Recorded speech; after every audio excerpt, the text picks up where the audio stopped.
Welcome to bird media. నేను మీ పవన్ కృష్ణమూర్తి.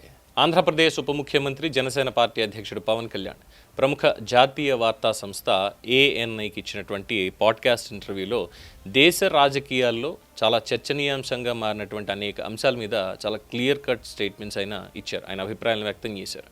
ముఖ్యంగా Congress party, Telangana ముఖ్యమంత్రి రేవంత్ రెడ్డి లేవనెత్తుతున్నటువంటి ఉత్తరాది దక్షిణాది రాజకీయ వాదనలను, అలాగే తెలంగాణ నేతలు చేసినటువంటి కొన్ని కామెంట్స్, వీటన్నిటినీ కూడా చాలా తీవ్రంగా అందులో ఖండించారు.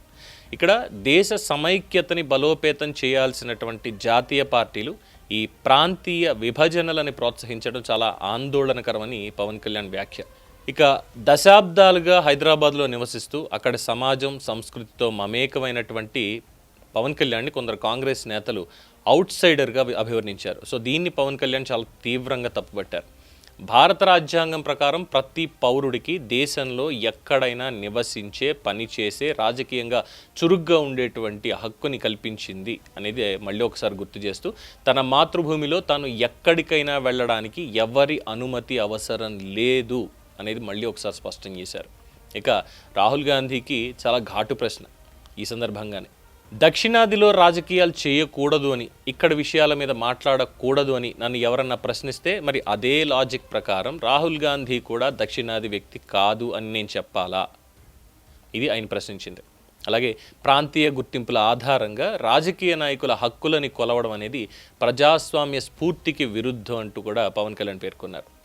ఇక రాబోయే నియోజకవర్గాల పునర్విభజన అంశం మీద తమిళనాడు ముఖ్యమంత్రి ఎంకే స్టాలిన్ సహా దక్షిణాది రాష్ట్రాల నాయకులు వ్యక్తం చేస్తున్నటువంటి ఆందోళనల మీద కూడా పవన్ కళ్యాణ్ ఈ సందర్భంగా స్పందించారు. జనాభా నియంత్రణలో విజయవంతమైనటువంటి సౌత్ స్టేట్స్ వాళ్ళ రాజకీయ ప్రాతినిధ్యం తగ్గిపోతుంది అనే ఆందోళన వ్యక్తం చేయడంలో కొంత వాస్తవం ఉంది అంటూ కూడా పవన్ కళ్యాణ్ అంగీకరిస్తూ, అయితే ఈ అంశాన్ని పరిపాలన, రాజ్యాంగపరమైనటువంటి చర్చగా చూడాల్సిందే తప్ప ఇది ఉత్తరాది దక్షిణాది విభేదాలకు వేదికగా దీన్ని మార్చకూడదు అనేది ఆయన సూచించింది. బాధ్యతాయుతమైనటువంటి పదవుల్లో ఉన్న నాయకులు ప్రాంతీయ విభేదాలని రెచ్చగొట్టేటువంటి వ్యాఖ్యలు చేయడం దేశ ప్రయోజనాలకు విరుద్ధం. ఇది పవన్ కళ్యాణ్ హెచ్చరిక.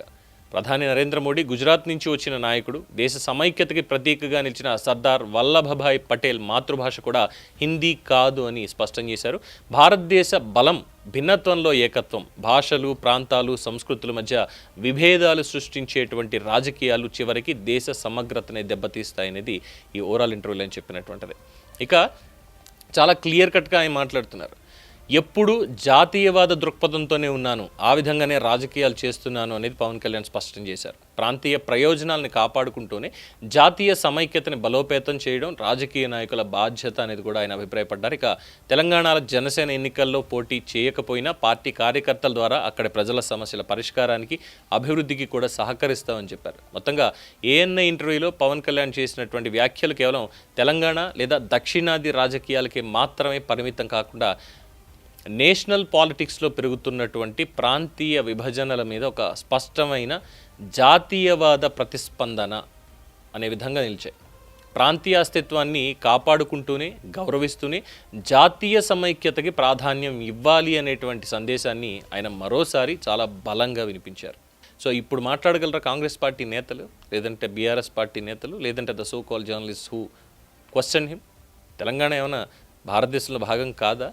అంటే దీని మీద కూడా ఇటీవల ఇంకొక నటీమణి మాధవీలత గారు, బీజేపీ నేత, మాట్లాడుతూ, మాధవీలత అంటే కొంపెల మాధవీలత గారు కాదండి, పసుపులేటి మాధవీలత గారు, ఆవిడ మాట్లాడుతూ నిన్న రాహుల్ రామకృష్ణకి ఇస్తున్నటువంటి రిప్లైలో మాట్లాడుతూ ఇక్కడ తెలంగాణ విభజన ఇది అని మాట్లాడుతున్నారు.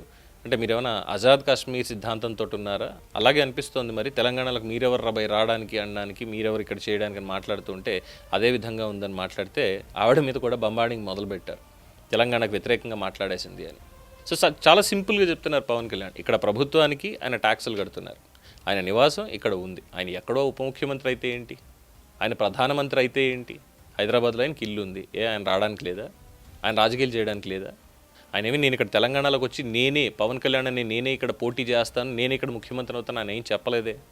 మా కార్యకర్తలు ఇక్కడ ఉన్నారు, మా నాయకత్వం ఇక్కడ బలపడుతుంది, తెలంగాణ పౌరులు, తెలంగాణకు సంబంధించిన మా నాయకత్వం ఇక్కడ బలపడుతుంది, వాళ్ళ పార్టీ సారథిగా నేను ఖచ్చితంగా వ్యవహరిస్తాను అన్నారు. ప్రజాస్వామ్య హక్కు అది, రాజ్యాంగం ఇచ్చినటువంటి హక్కు అది, కాదనగలరా? మరి ఇప్పుడు రాహుల్ గాంధీ గురించి ఏం చెప్తారు?